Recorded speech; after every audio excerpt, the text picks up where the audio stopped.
Good morning, y'all. Welcome to week number 2 of our virtual meeting space. I hope that you've had a good week, that you have enjoyed some time with your family, that you have maybe held off on all the Netflix shows. Just save a few for later. We don't know how long this is going to be, y'all. Don't watch everything.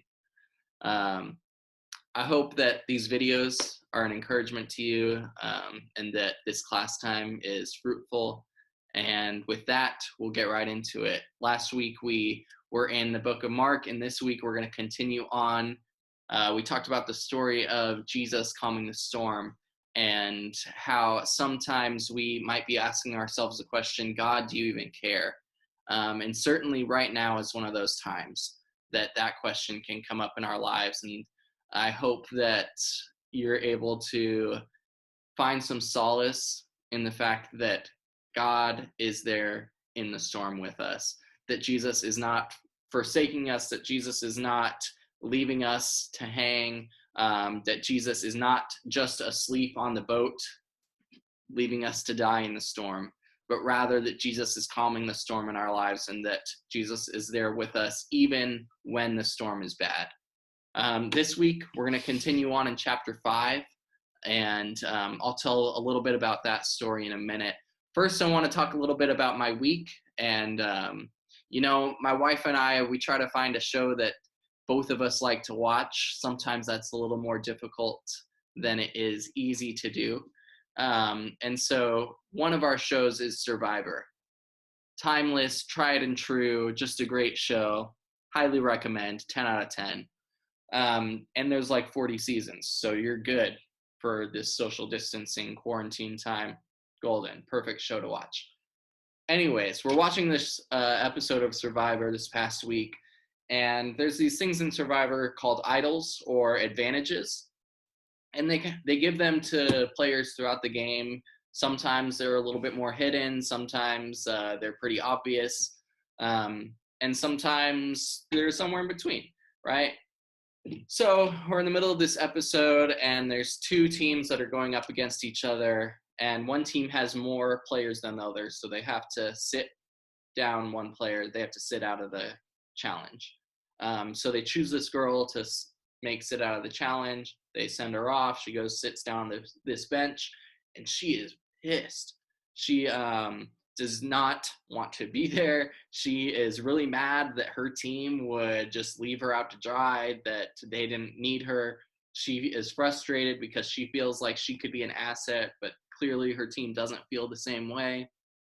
So there's a lot of things that she's mad about. And throughout this challenge, the camera just keeps panning back to her sitting on the bench, and she's sitting there stewing.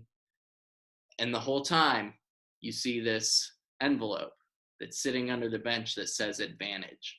And the whole challenge, she's sitting there stewing about everything that's going wrong in the challenge for her, the fact that she's sitting out, the fact that her team isn't doing well. She's just mad. And she doesn't notice this advantage that's sitting literally right underneath her the entire time. By the end of the episode, we figure out that she didn't ever find the advantage that another player does. And it made me think, sometimes that's like us. Sometimes we focus so much on the negative things in our life that we don't see the small good things. And so my encouragement to you this week is to look for the small things that God is doing. And we're going to talk a little bit about that some more using this story. So Mark chapter 5, verses 1 through 20. I'm not going to read them all because it's a whole lot. So I encourage you to open up your Bibles, find the book of Mark, find chapter 5, find verses 1 through 20, and read them on your own. But I'll give you a brief overview of the story here. So Jesus and his disciples get off the sea after this storm, and they go into the country of the Gerasenes. And they find this man who's been kind of cast off by his community. He's been living on the outskirts of town. He's been living in caves. He's been shackled, and he's possessed, right? He's got these demons, and he's got so many demons, in fact, that he's too strong for the shackles and too strong for the chains. He keeps breaking them. And so people are scared of him, and he's been living on the outside of town. But when Jesus gets there, he approaches Jesus, and Jesus casts these demons out of the man. And he casts them into a bunch of pigs that are on the hillside. And the pigs go running down the hillside and into the sea, and they drown themselves. And so that's like the gist of the story, right? There are a few people who see this. Some of those people are the guys who were tending these pigs. And we'll talk about their response. Some of the people are those that these guys go and tell. And then we'll talk about the response of the man who was had demons cast out of him. So first, let's talk about these herdsmen, right? Their response is one of going and telling about what they just saw. So certainly it's some kind of miracle, but maybe for them it's also kind of frustrating, right? This is their livelihood. Their pigs are what they make money off of, how they feed their families. And so for Jesus to cast these demons into the pigs and for the pigs to kill themselves is a big hit.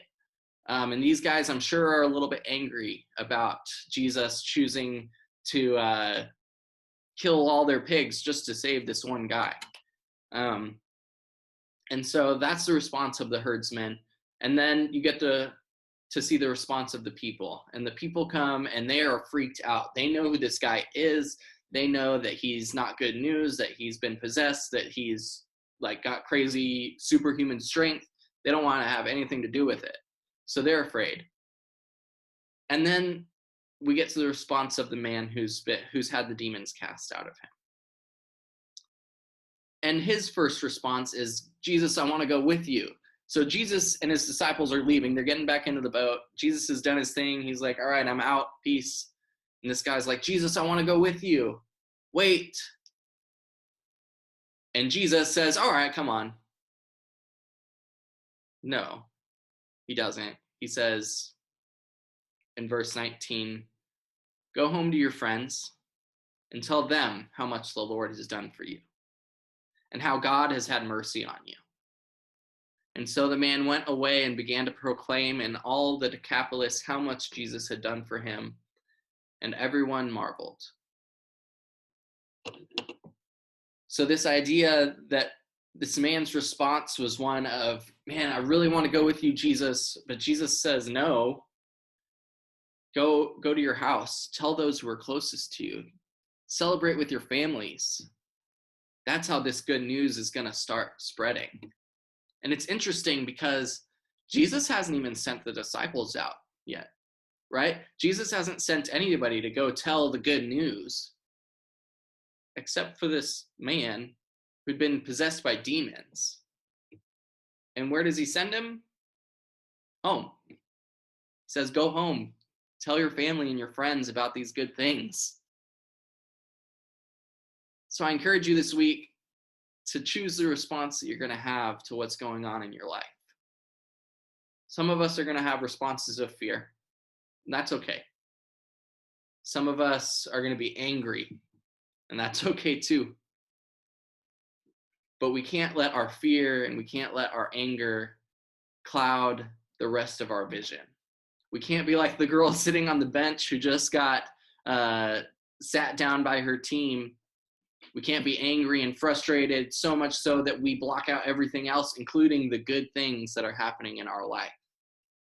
So this week, I encourage you to make a response like this man, to go into your home, to look for the small things that God is doing in this storm, and to talk with your families, to sit down and to ask hard questions, but to explore the deep and meaningful, beautiful things that God is doing in this time. You know, I think about all of the people that are going to work still, all of the people that are helping keep people safe in different ways, people that are making masks, people that are treating the sick, people that are getting groceries and getting medicine for folks that can't. You know, God is in a lot of places right now, and it's a lot of places that we're not used to seeing God. And maybe that's just because we're not used to looking in those places. And so as our perspectives shift, as our lives shift, I encourage you to be mindful to keep a lookout for the small ways that God is working. I hope that you can find some time this afternoon or tonight to sit down with your family, to ask your parents, hey, where have you seen God? To maybe explain to your parents where you've witnessed God in your life. Maybe talk about some of your fears and some of your anxieties about this situation. And then I encourage you guys to pray together, to sit down and to be encouraged by the presence of God that is in all of us, the God that sits with us, a God that holds us, and a God that is with us even when we feel like maybe we're alone. So this week, as you go, I hope you are encouraged. I hope that you can find the little things and not be bogged down by some of the fear and some of the anger that we might have in this situation. I love you all. I hope that you know that I am here for you. If you need me, text me, call me, email me, whatever. I'm here if you need to talk. Peace. Have a good week. See you Wednesday.